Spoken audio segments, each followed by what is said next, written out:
Hermanos, muy buenos días. Es un placer para mí, como cada domingo, estar con ustedes para cantar, para orar o para escuchar la palabra del Señor. Hermanos, por favor, tengan la bondad de acompañarme en sus Biblias al libro de la carta de Filipenses, capítulo 1.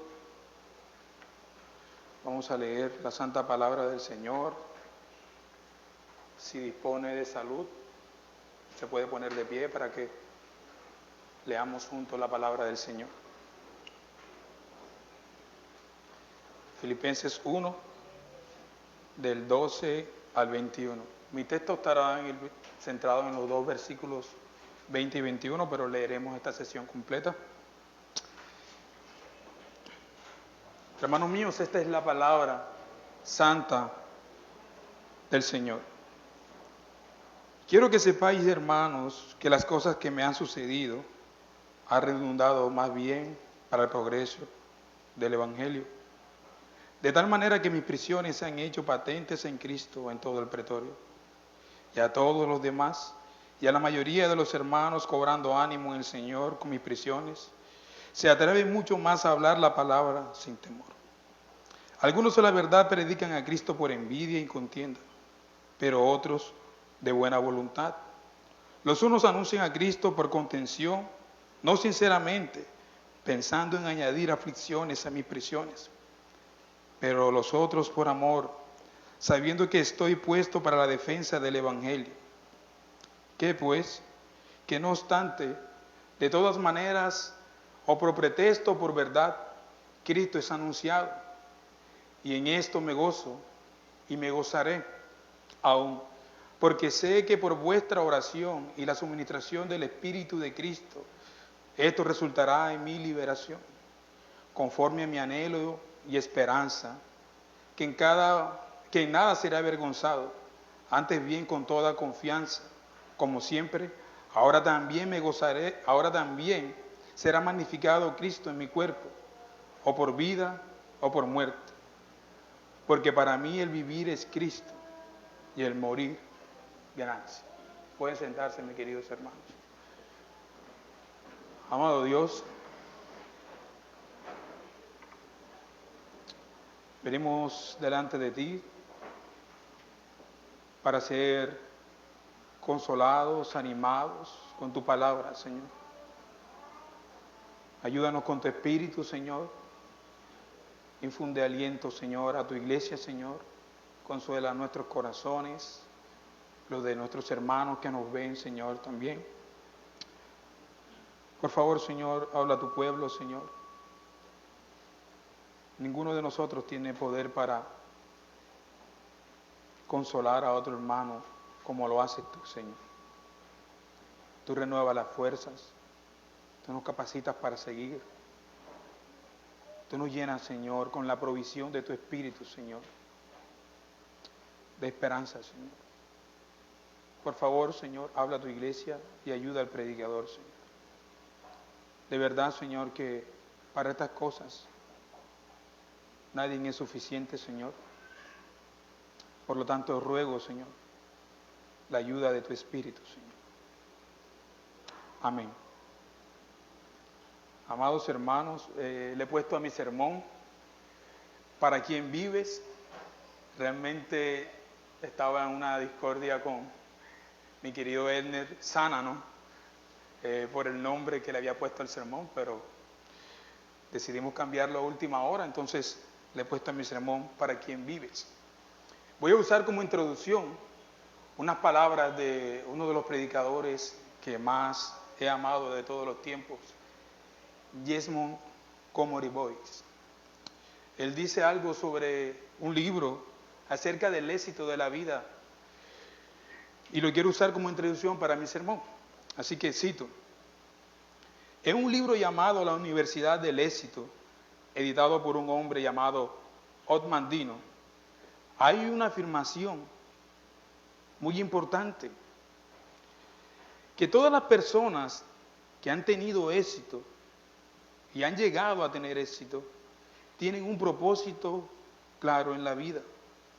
tienen una razón convincente para levantarse de la cama por la mañana, y ese propósito de conducción los mantiene encaminados y en última instancia los hace exitosos para triunfar, para ganar.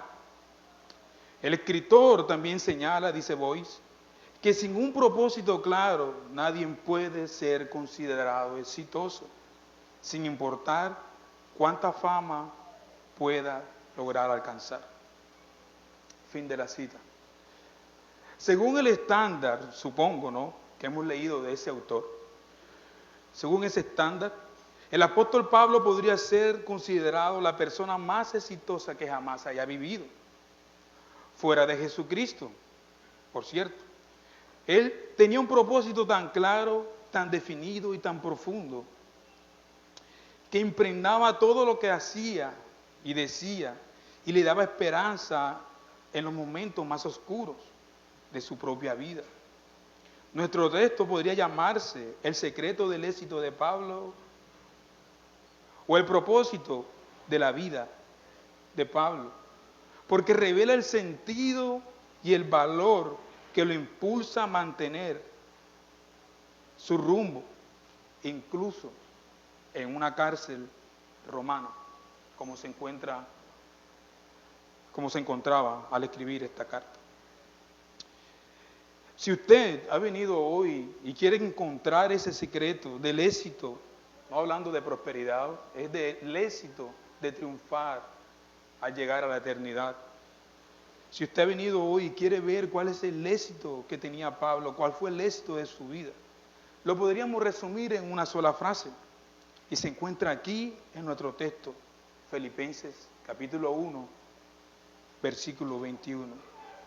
Porque para mí el vivir es Cristo y el morir es ganancia. Muchos de nosotros aprendimos este versículo apenas llegamos a la fe. Otros desde muy pequeños lo aprendieron porque sus padres le enseñaban las escrituras y estos textos se vuelven fascinantes para nosotros, como el otro texto de Filipenses, ¿verdad? Todo lo puedo en Cristo que me fortalece. Y aunque todos hemos recitado y hemos memorizado este texto vez tras vez, hoy quisiéramos sentarnos a los pies del apóstol Pablo a comprender un poco más lo que quiere decir. Porque este versículo revela por qué Pablo hizo lo que hizo, por qué dijo lo que dijo y cómo encontró la fuerza para soportar las dificultades más increíbles que pudo tener en su vida. Y antes de continuar, quiero hacer con ustedes un pequeño ejercicio, un pequeño cuestionario. ¿Cómo completaría la siguiente oración? Supongamos que es usted quien escribe, porque para mí el vivir es espacio en blanco, ¿verdad? Y usted va a completar la oración allí. Mientras yo voy enseñando el texto, usted va a ir reflexionando sobre eso. Para Pablo, para mí el vivir es Cristo. Pero para usted, ¿qué palabra o frase pondría en ese espacio? Si su nombre fuera Michael Jordan, pues la palabra sería baloncesto. Si su nombre fuese Bill Gates, la palabra sería Microsoft, ¿verdad? Si es padre, quizás la palabra allí sería mis niños. Si es esposo, mi esposa, o viceversa. Si es un político, podría poner en ese espacio ganando las elecciones.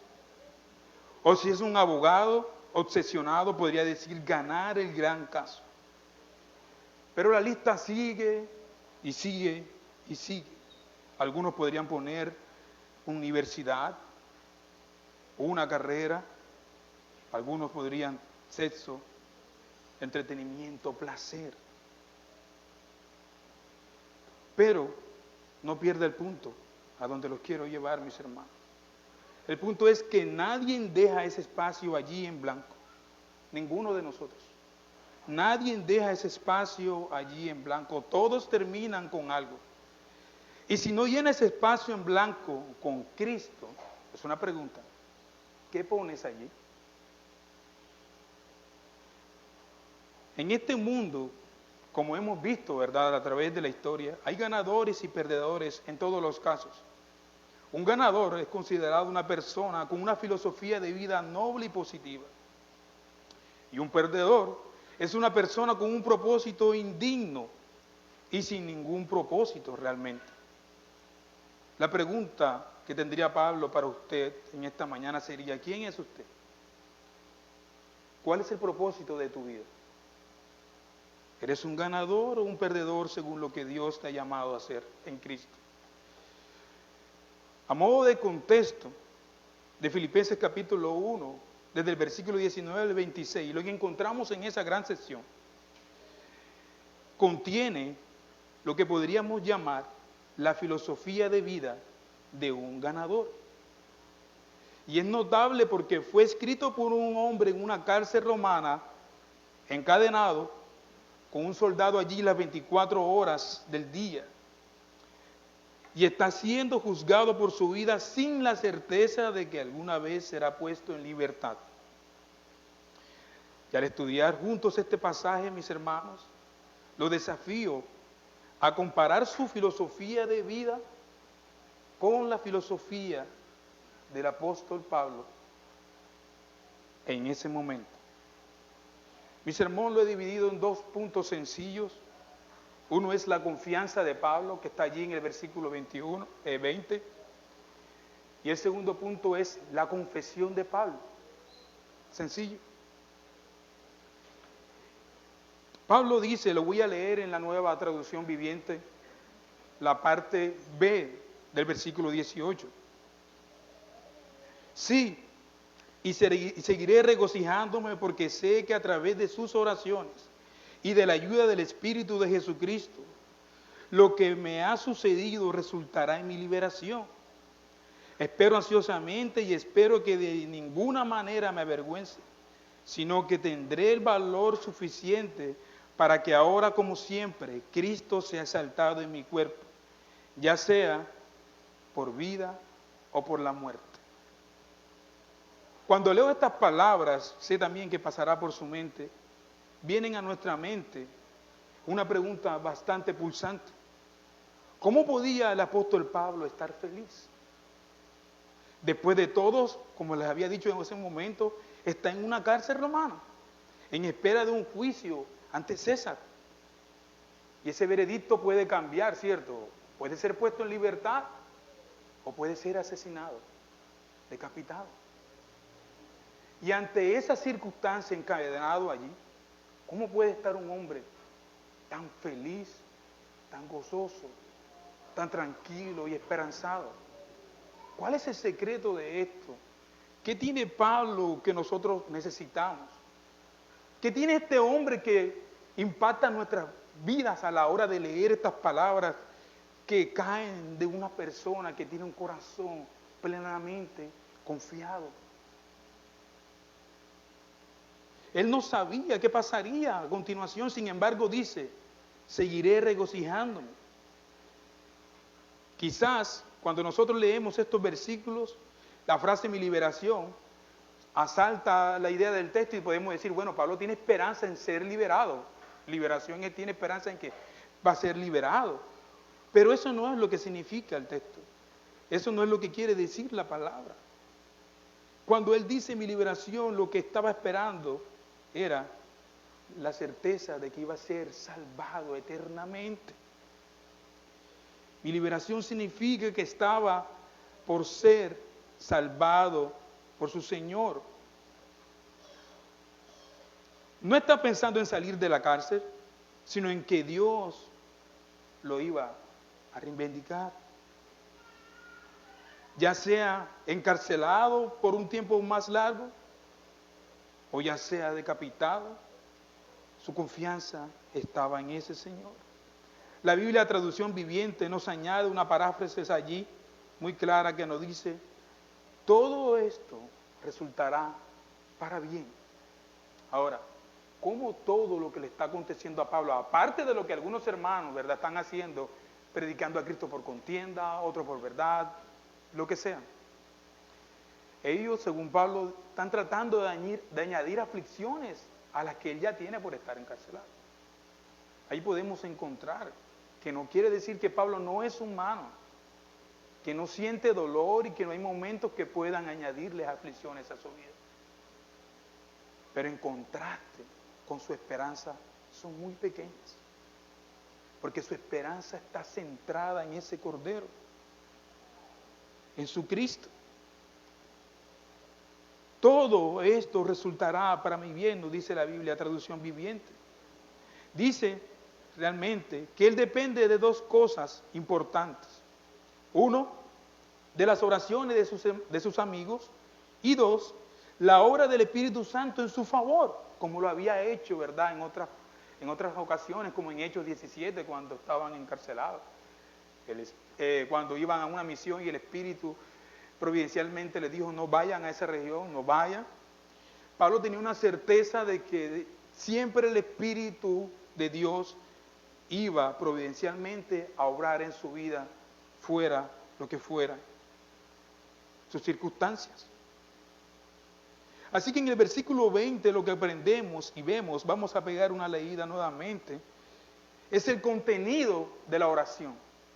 Versículo 20 dice, conforme a mi anhelo y esperanza, en que nada será avergonzado, antes bien con toda confianza, como siempre, ahora también será magnificado Cristo en mi cuerpo, o por vida, o por muerte. Así que en este versículo 20, lo que aprendemos es el contenido de sus oraciones. Uno, que nunca haría nada que lo avergonzara, ¿cierto? Dos, que nunca pierda el valor, que jamás y nunca pierda el valor que necesita. Y tres, para que en últimas, siempre Cristo sea magnificado en su vida. O de otra manera, para que se magnifique Cristo en él. Note la última frase, ¿verdad? Ya sea por vida o por muerte. Esto es muy interesante. Aquí está la clave de lo que buscamos hoy en este texto. El éxito que tenía Pablo no se centraba en él ni en su ministerio. Se encontraba en que él no tenía miedo de morir. Él había llegado a esa magnitud de confiabilidad en Dios, que él ya no tenía miedo de morir. Podría decir usted lo mismo hoy, mi hermano. Yo por lo menos no podría decir lo mismo. Muchos de nosotros nos preocupamos por el futuro y de todos los miedos que se apoderan del corazón del hombre moderno, ninguno es mayor que el miedo a la muerte. Cuando pensamos en ella, evaluamos nuestra vida inmediatamente, nos sentamos y comenzamos a hacer una evaluación de lo que estamos haciendo con nuestra propia vida y a decir, ¿sabes? Esto no es tan importante para mí. Esto tampoco es tan importante para mí. Necesito centrarme en lo que realmente tiene importancia para mí aquí, ahora y para la eternidad. Y esto es muy importante. Por eso Pablo puede decir lo que dice. Lo único que importa para él es que Cristo sea magnificado en su vida. Él no importa, para él no le importa el juicio de César. Él sabe que está en las manos divinas de su Señor. Esta palabra magnificado, lo que significa o quiere decir sencillamente es dar honor a Cristo, alabar con mi vida a Cristo, exaltar con mi vida a mi Señor, que en otras palabras me ha comprado, como decía el himno, por precio de sangre. Considere entonces los resultados positivos que viene a la hora de nosotros calificar y evaluar nuestra vida cuando pensamos en la muerte. Cuando usted pierde el temor a la muerte, suceden algunas cosas muy importantes. que nosotros podríamos decir, bueno, tengo ahora libertad para concentrarme en las cosas que realmente importan. También tengo libertad para centrarme en lo que realmente a Cristo le importa.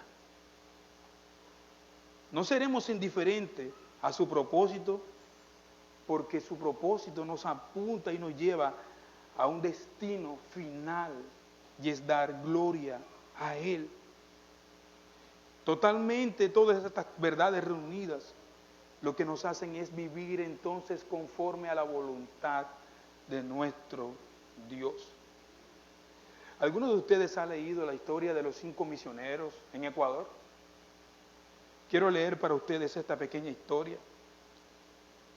5 jóvenes en el año 1955, menores de 35 años, se reunieron en Ecuador con la visión de llenar a una tribu de indios llamada Aucas.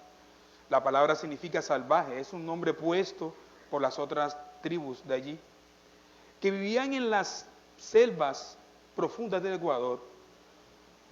Ellos se reúnen y tienen como propósito alcanzarles y llevarles el Evangelio. Nadie les había presentado jamás el Evangelio a estas tribus. Y estos 5 misioneros, todos altamente capacitados y profundamente dedicados a Dios, comenzaron a orar sobre formas y maneras de tener contacto con esta tribu.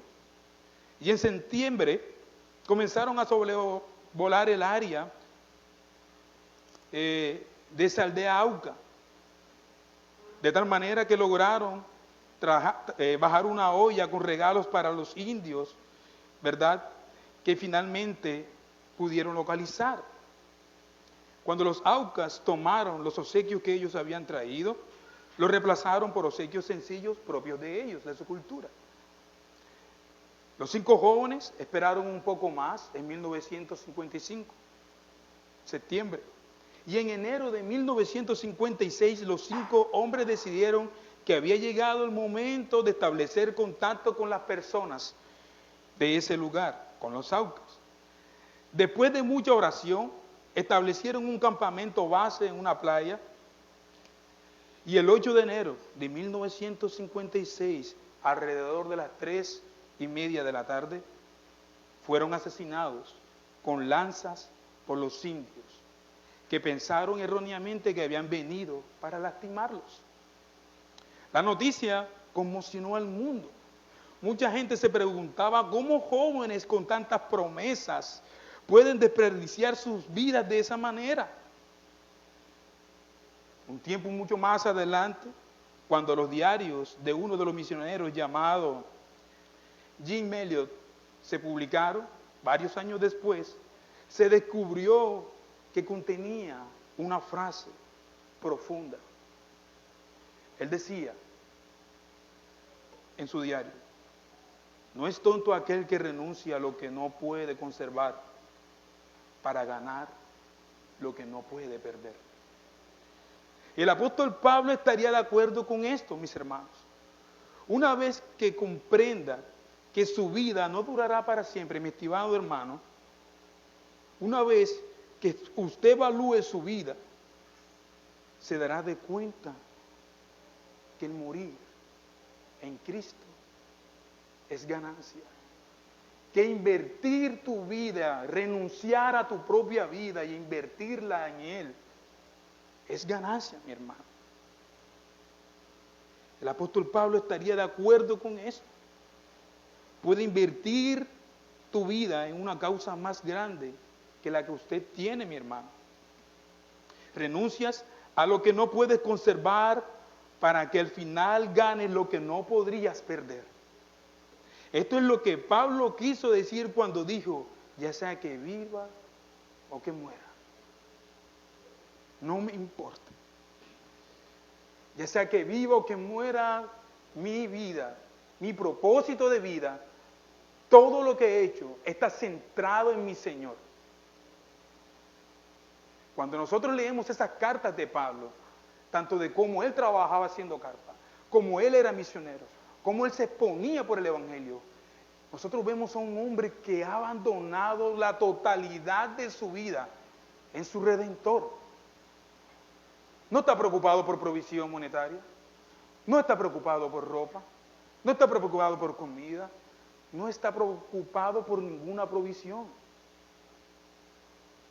Él siempre quiere que Cristo sea magnificado en su vida. Esto es importante porque nos trae y nos centra en el versículo 21 donde queremos estar hoy, que es la confesión de Pablo. Porque para mí el vivir es Cristo y el morir es ganancia. Aquí está la declaración de misión personal de Pablo, mis hermanos. Piense esto y comprenderá cómo Pablo podía poner el mundo patas arriba, donde quiera que fuera. Cuando James Montgomery Boyd llegó a este texto, a este versículo, en una exposición de Filipenses, comentó que realmente aquí en este texto está la definición de lo que realmente es un cristiano. Un cristiano comprende que Cristo es su vida y que morir le es ganancia. Es ganancia. Esta frase, vivir es Cristo, ¿qué significa? Un predicador, teólogo llamado Fat Mayer dijo que Cristo es la esencia de nuestra vida, el modelo de nuestra vida, el objetivo de nuestra vida. Piensa en las proposiciones que expresan relación a continuación. Vivimos en Cristo, ¿cierto? Para Cristo, por Cristo, a través de Cristo y de Cristo. Él, mis hermanos, Él, nuestro amado Cristo, Él es el principio, Él es el medio y Él es el final de nuestra vida. Él es verdaderamente el alfa y la omega, la A y la Z y todas las letras intermedias que puedan haber. Él lo es todo, todo, mis hermanos. Y aquí hay 3 declaraciones para poder reflexionar un poco. ¿Cristo es mi vida realmente? ¿Es Cristo mi vida? ¿Ha Cristo transformado realmente mi vida? ¿Cristo realmente trasciende mi vida? Mi querido hermano, ¿ha trascendido tu vida? ¿Has podido pensar en eso? Entonces, ¿cómo sobrevivió y prosperó Pablo en una cárcel romana? Filipenses 1:21 da la respuesta de Pablo. La vida es maravillosa y va a mejorar. La palabra ganancia que nosotros vemos en nuestro texto es un término monetario que significa obtener una ganancia en una inversión. Obtener una ganancia en una inversión.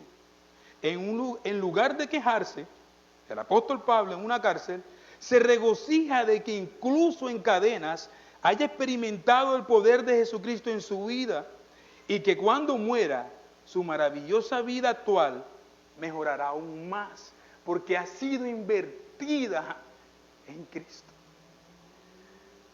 ¿Puede entenderse eso claramente? Pero nosotros no hacemos así. Nosotros hacemos al contrario. Invertimos en nuestra propia vida. Y por eso tenemos miedo de morir. Nos aferramos a todo lo que podamos. Nuestras manos ya no alcanzan a poder abrazar más cosas. Porque nos centramos tanto en nosotros y ponemos el lente de nuestra vida en nosotros que realmente no hemos invertido nuestra vida en Él. Y cuando llega el momento de reflexionar sobre la muerte, tenemos miedo. Nos sobrecoge la muerte con temor.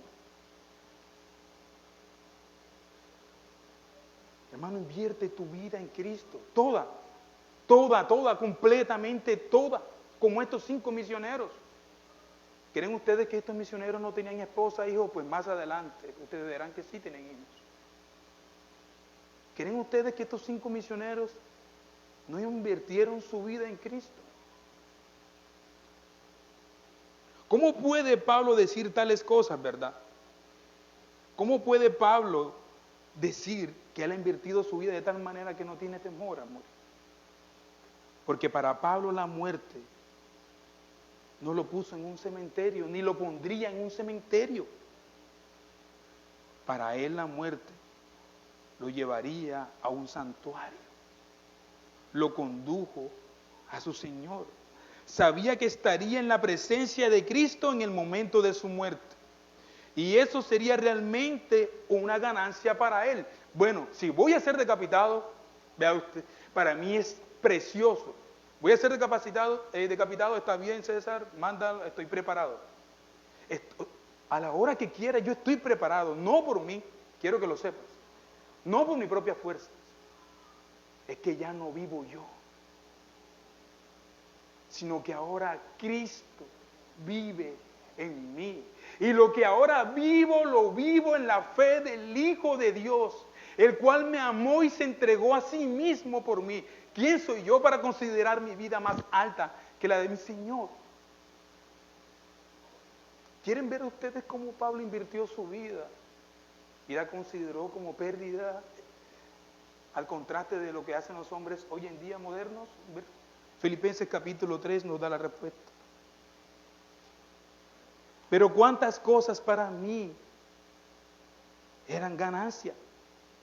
Las he estimado como pérdida por amor de Cristo. Y ciertamente aún estimo todas las cosas como pérdida por la excelencia del conocimiento de Cristo Jesús, mi Señor, por amor del cual lo he perdido todo y lo tengo por basura para ganar a Cristo. Y no solamente, Él no termina allí.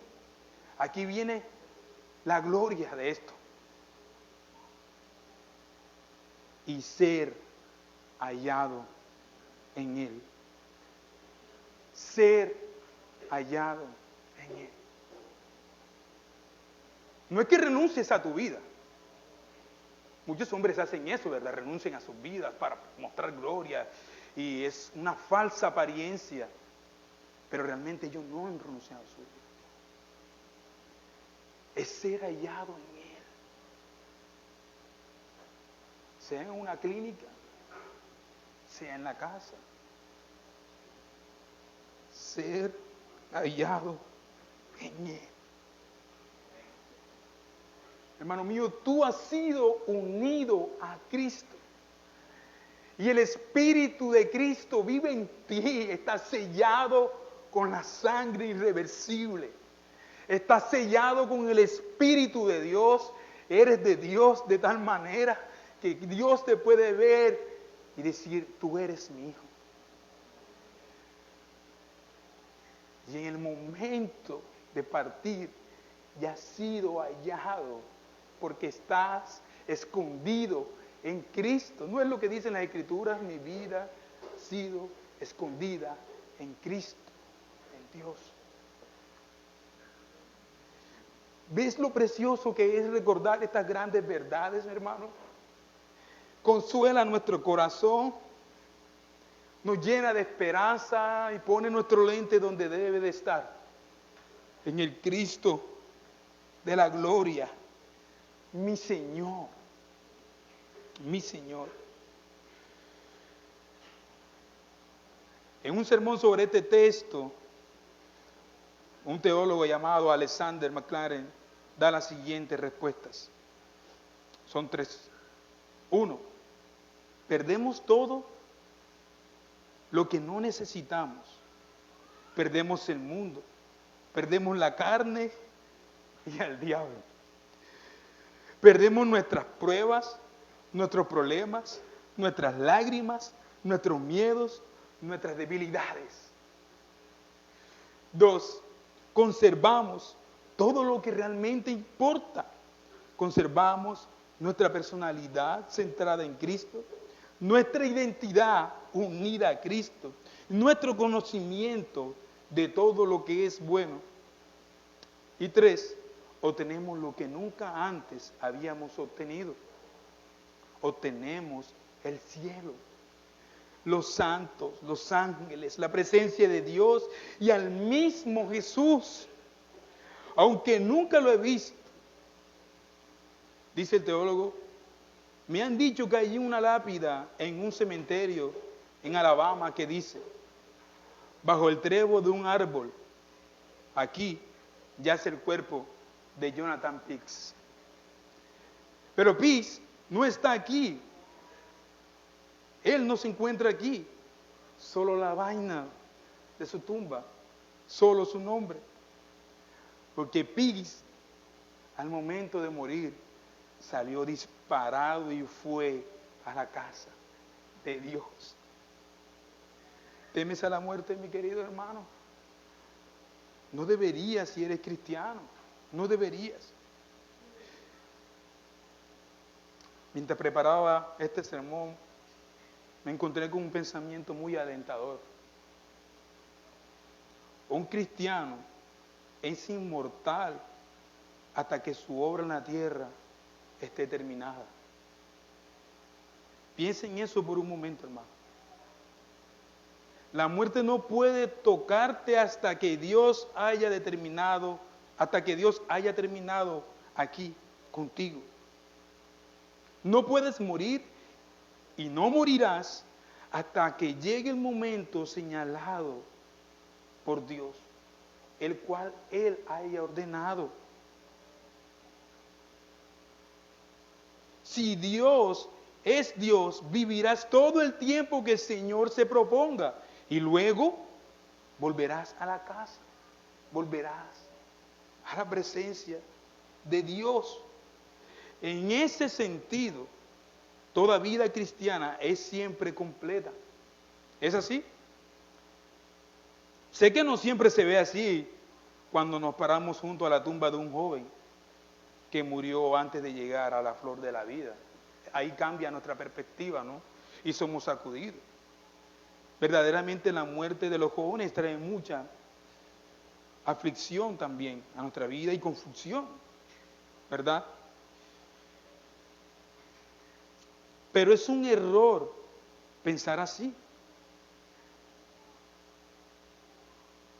Porque ese joven que ha partido a la presencia del Señor ha sido llamado por su propio Señor. Así que es un error pensar distorsionadamente de esa manera. Es que era muy joven Dios, porque Dios es injusto. No, a Dios le plació. Entonces, tanto de una manera o de la otra, siendo jóvenes, siendo adultos, el día que el Señor haya señalado llamarnos, ese es el gran día. Ese gran día. Nos consolamos que el Señor ha llamado a nuestro hermano, ¿verdad? Pensamos, Señor, ¿cómo puede ser posible? Yo no lo entiendo, ha sido mi lucha, ¿verdad? Hermano Eddie, ¿tú has pensado así? Sí. Porque comparo a mi hermano con otras circunstancias y digo, Señor, no, ¿por qué?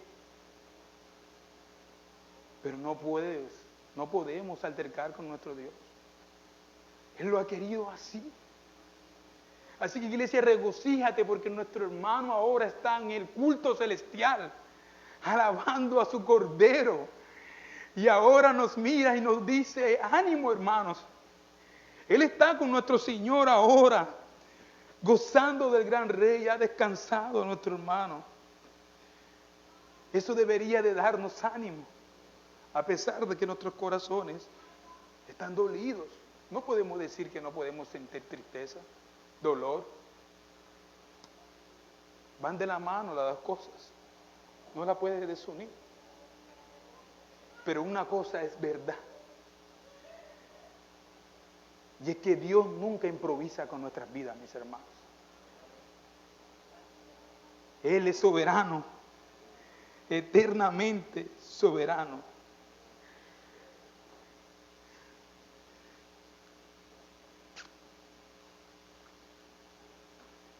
Un hombre que estaba predicando en Texas, un evangelista, tenía de costumbre siempre predicar el evangelio en un lugar donde había mucho tráfico, ¿no? de de alcohol, de drogas. Y él todas las mañanas predicaba fielmente el evangelio allí en esa ciudad de Texas, en ese pueblo. Y los dueños del campamento, los hombres malvados, le mandaron un mensajero, le mandaron a decir que dejara de predicar. Que dejara de predicar porque lo iban a asesinar. Y el hombre le mandó un recado de vuelta diciendo: dile a tu jefe que no puedes amenazarme con el cielo. No puedes. No puedes amenazarme con ir a casa. Qué precioso, ¿verdad? Es esa calidad de entendimiento profundo de lo eterno. Es allí donde el Señor nos llama a tener nuestra vida centrada. Piensa en eso. Para nosotros el cielo o morir no es una amenaza. Es una ganancia, hermano mío. Es una ganancia. Por eso nuestros hijos, cuando vienen al devocional y lo estamos instruyendo, nosotros le decimos: hijo mío, no quiero usarme como ejemplo, no me gusta, pero usted puede, sé que algunos lo han hecho: hijo mío, yo he hecho todo lo que puedo para traerte al Señor. Y si yo parto con mi Señor, debes de estar seguro de que caminarás con Él. Porque yo estoy seguro que al momento de cerrar mis ojos, iré a la presencia del Rey. ¿Tú qué harás? Hay que traerles esas verdades a ellos. Reflexionar con ellos. Cuando Cristo mismo fue llevado frente de Poncio Pilatos, ¿qué le dijo él? ¿No sabes que tengo poder para matarte? Volvemos ahora a Cristo. ¿No sabes que tengo autoridad para matarte? Qué soberbia la de los hombres, ¿no? Y Cristo le dijo: no tienes más poder del que te ha sido dado por Dios. Unas horas después, Cristo, nuestro glorioso Cordero, gritó: consumado es. Analice que Él no dijo: estoy acabado. Tampoco dijo: he perdido. Sino: consumado es. Lo que significa que había completado la obra de Dios en la cual se le había encomendado. Sabía que no podía morir y que no morirías antes del tiempo señalado. Y esto es precioso, porque nos centra allí en esas verdades. Permítame terminar con dos aplicaciones basados en Filipenses 21. Hermanos, no existe la muerte prematura en un hijo de Dios. No existe. ¿Ok? A veces puede parecer así, especialmente la muerte de los jóvenes, como le decía hace un momento, pero eso es solo porque no podemos ver las cosas desde el punto de vista de Dios y tampoco hemos sido llamados a hacerlo. Y en segundo lugar, nuestra única tarea en la vida es hacer la voluntad de Dios hasta el momento en que Dios nos llame a casa. ¿Cómo podemos conocer el futuro? Es inútil. Perderíamos nuestros días preocupados por esto. Perderíamos nuestra esperanza y nuestra vida aquí preocupándonos cómo y dónde moriremos. Es mejor dejar eso en las manos de Dios y gastar, invertir nuestras vidas, energías, salud, todo en la causa de Cristo y en hacer la voluntad de Él cada día. Algunas personas no quieren morir porque odian esta vida. Pablo estaba listo y dispuesto para morir porque esperaba vivir con Cristo en el cielo. Para él la muerte no sería más que un barco que levanta el ancla y arpa el punto de su destino. Para Pablo, la muerte solamente era un cambio de dirección. Sería como un ejército que se levanta del campamento, que levanta su tienda y se muda a una nueva ubicación. Pablo entendió que para el cristiano la muerte no es más que un cambio de lugar. Mientras tanto,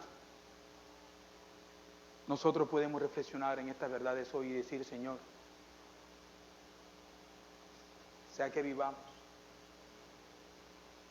o que moramos, somos tuyos. Somos tuyos y tú eres nuestro, Señor. Estamos en esa relación de pacto. No estamos sin esperanza, mis hermanos. Ninguno de ustedes aquí, excepto si usted no ha venido y ha confiado en Cristo. Amén. Hermano mío, regocíjate en que tu vida está unida a Cristo. Y examina cómo estás viviendo. ¿Tienes temor? Vuelve al Evangelio. Céntrate allí. No malgastes tu vida atormentándote cómo morir. No.